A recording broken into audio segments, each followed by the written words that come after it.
Like the worst thing that could happen is that you end up having such a superficial understanding of some other discipline. I mean, you see, the difference in my mind is that real collaboration, it's not about you going out and becoming the biologist or becoming the botanist. It's more that you're working with someone who has that specialized knowledge, and they're that together you produce some kind of hybrid body. Yep. You know, that neither of you are kind of capturing the realms of each other, because you also don't want the biologist to come out of this and say, oh, well, now I'm making architecture. I've got certain concepts of space. But it's more that you produce something together that is greater than what either of you would have done. And to me, you see, I think that this is a long time coming, and I know, I mean, it's come at different parts in history. It was a big part of modern history and its own research, but I think it's a really necessary one, because scientists are operating this way all the time. You know, that they work in this realm where it's a collaborative series of specialists that bring certain things to the table, and what you produce as a larger body is so much greater.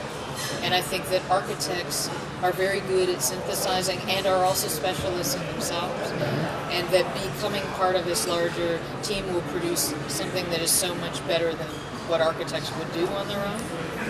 And to me, that is the future in some way. That is not, it's not just the kind of network scenario of everybody sort of jumping in and adding their 2 cents. It's actually saying, how do we create a really productive, interesting network? Because and calculate. That's the difference. Because, you know, modernism really did, you know, stride and specialize disciplines with the idea that through specialization each of us would get further. But the thing that they didn't do was tie them together. So if we're going to do something that's more productive, it's saying, well, we have all this great specialized, you know, knowledge. How do we now make the crossovers? Because I am so fascinated when I go into another discipline and realize what they're doing and how little we know about materials. Well, another example was, you know, because the analogy or the example is always used in the 60s, or that was told to me as a student, was, you know, it just became sociology, whatever, you know, architecture just became. I remember that. But what's interesting is what I see now, to your point, is that through maybe the vehicle of mapping, for instance, GIS, or whether it's actual maps that are created with, you know, demographic information, it gets spatialized in a way and then becomes a means of, you know, not literally creating a form from it, but actually making it have a kind of architectural dimension in a way that it didn't before.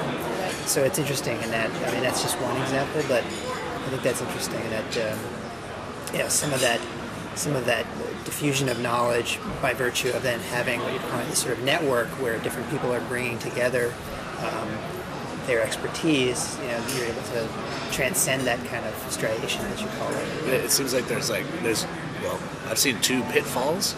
The first is any collaborator trying to put their terms into architecture terms, which is really difficult. It's like, no, don't worry about that. Like, we'll try and make sense out of those things, but they're trying to do the translation for you. But the other thing is that it's almost disrespectful. You know, I talk about it with students or myself, like, you imagine going into a department somewhere and saying, well, tell me everything there is about your field, but I've got like a half an hour. Right. Can you, Exactly. because I've got a project and I've got a deadline, I've got to figure these things out. Right. Give it to me.